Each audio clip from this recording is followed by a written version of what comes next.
I got into the Beatles probably when I was about 14. I was probably in about second year in high school, and I had this magazine from the UK, and nobody here had really heard of the Beatles then. And I guess it was the look of the Beatles, the hairstyles probably. It was probably the hairstyles and the look of them that, and maybe we'd heard a Beatles song by then, I'm not sure.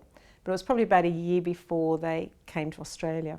Because I was at school at the time, I think my mother, who was a very generous person, she would go off and buy tickets for me. That was the first pop concert I'd been to. And I think she went in and queued to get tickets for the Beatles for me because I was at school. We made posters, I think the night or a couple of nights beforehand. We divided the Beatles up. You know, you didn't like the same Beatle as your friend did.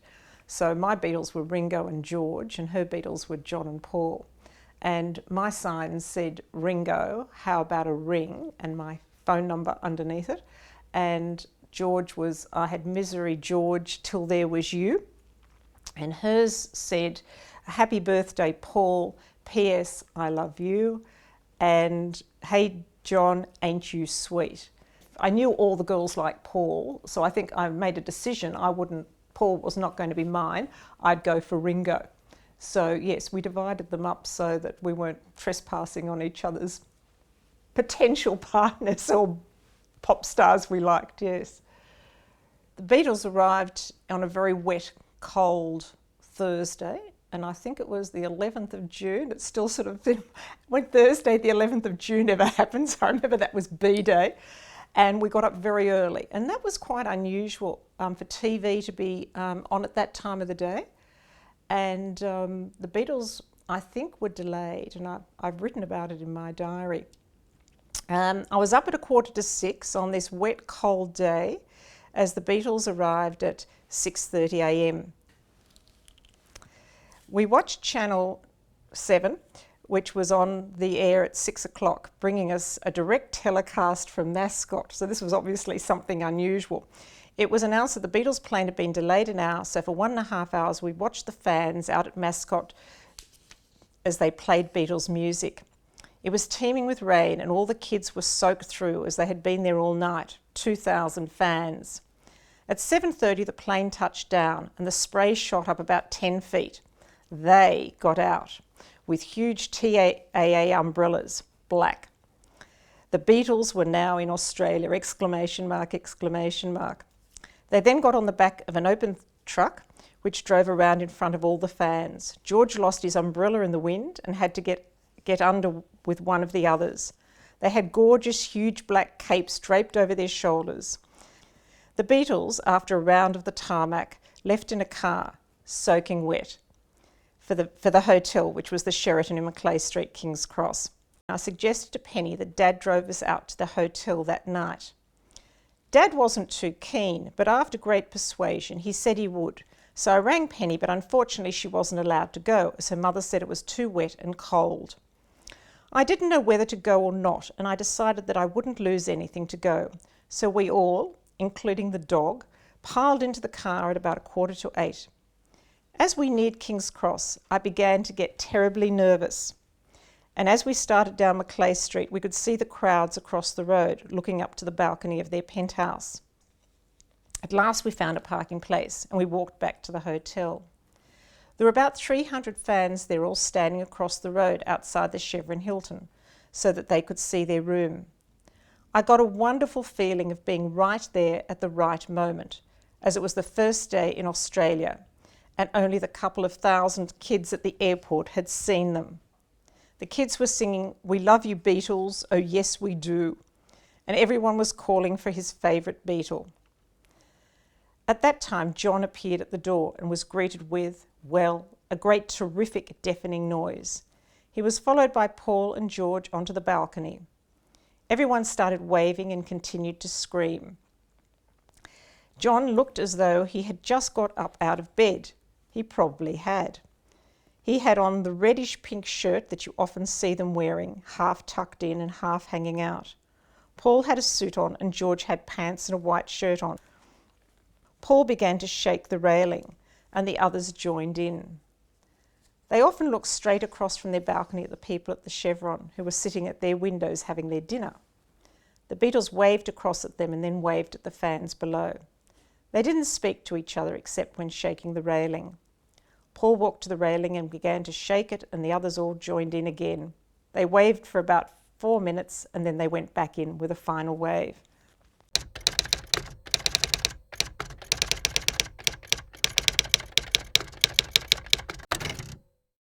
I was at school that day. We went on a Thursday night, and I think that was Paul's birthday on that night as well, so that was kind of exciting for us. So we were at school, and I think my mother came and picked us up from school and rushed us home. We got changed and dressed and then went into the city on the train. We got a lot of looks from people, you know, and people were shouting to us on the train, you know, the Beatles and whatever as we went in. And we got to the stadium. It was at the stadium, and when I realised how early the show was, and I think they had 2 shows a night then, and then we went to the 6:30 show. And we had seats, I don't know where our seats were, they might have been up in the terrace, I can't remember, but I'm pretty sure there were seats down in ringside and we climbed down there. And the stadium was also, the atmosphere of it was fantastic, and the artists would run down, sort of down the aisle, and on the show were Johnny Chester and Johnny Devlin as well. It was very exciting. And I don't think we'd even heard of Sounds Incorporated at the time. And then the Beatles came on. And obviously everybody was just screaming. But in reading my diary, evidently we could still hear the music, even though everybody was screaming. They sang 10 songs and that was it. So it was a very short performance, but just very, very exciting. And the stage would rotate, so you'd get these shadows up on the roof of the stadium, which sort of added to the excitement. And the fact that the stage turned as well. The place in which it was, being the stadium, always added to the atmosphere of those shows back then. It's really hard to say why people were screaming. I think they were screaming because everybody else was screaming. I think that you learnt that that's what you did. But there was a certain emotion attached to it. I mean, it wasn't just something you were copying. You did feel that. I mean, I'm sure I screamed, but I don't know that I was a particularly strong screamer. It was probably an act of forging identity, and getting caught up in that excitement. And, you know, girls at that age, it is that time that girls can get very caught up in sort of hysteria.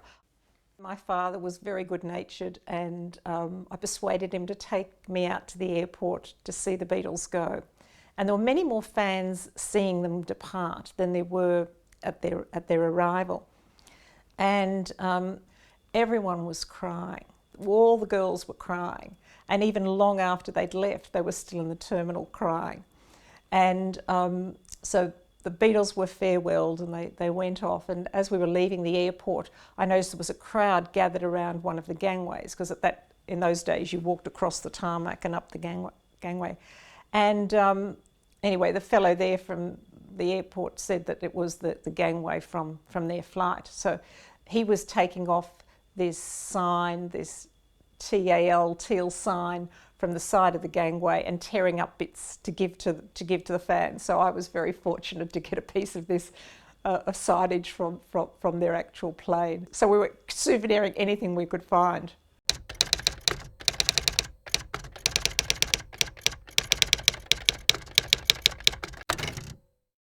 My mother used to, she was working in the city. Every week she'd come home with a English magazine for me. And you couldn't buy them at the local newsagents, but you could buy them in the newsagents in Wynyard.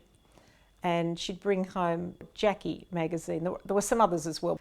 And so I would cut out the pictures from those magazines, and I had my room plastered with pictures. And then towards the end of that year, 1964, I decided to put these in a scrapbook, and I bought lots of sheets of cardboard, and I must have spent quite a long time pasting them all into the scrapbooks and punching holes in them and getting those sort of paper hole protectors to cover the holes, and then put string through those holes to bind them.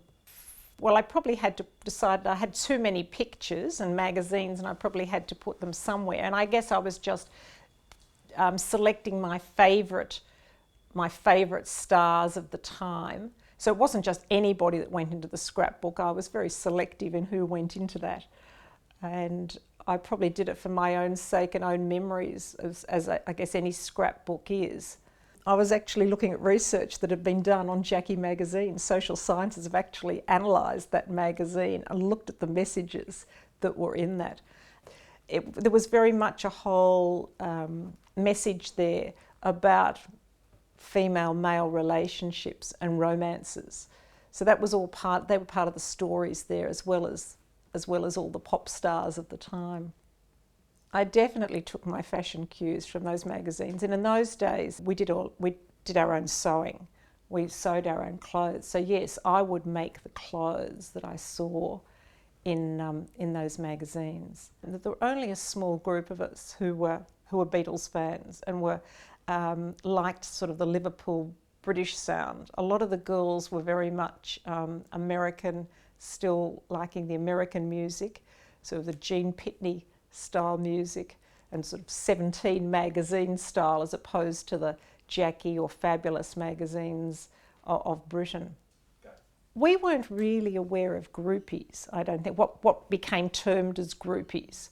And maybe there were girls who were groupies, and certainly, you know, from what I've read later there were, but that was a concept that we didn't really associate it. We were more fans. For a lot of the younger girls, and I would have been in that younger category then, it was romance. To us, I don't think there was any sexuality associated with it. There probably was for the older girls, but for the younger ones at that time, it was more a romantic association, and it was kind of a replacement. And, you know, a kiss or a hand holding would have been probably sufficient, but it was that very much a replacement for our sort of budding, you know, adolescence and sexuality.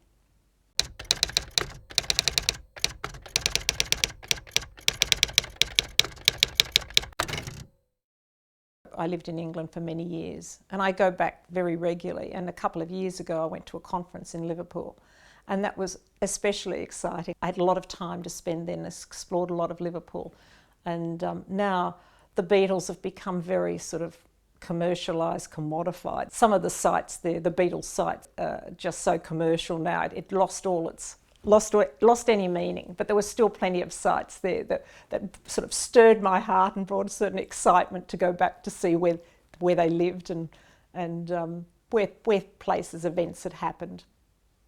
And I also have a piece of the cavern that came from the men's toilets there, that a Liverpool friend of mine, in later years, she was there at the cavern when they were demolishing it, and I'm sure they regret they ever did demolish that, and she rushed in and retrieved some of the rubbish from the site and brought that back for me. So I have that.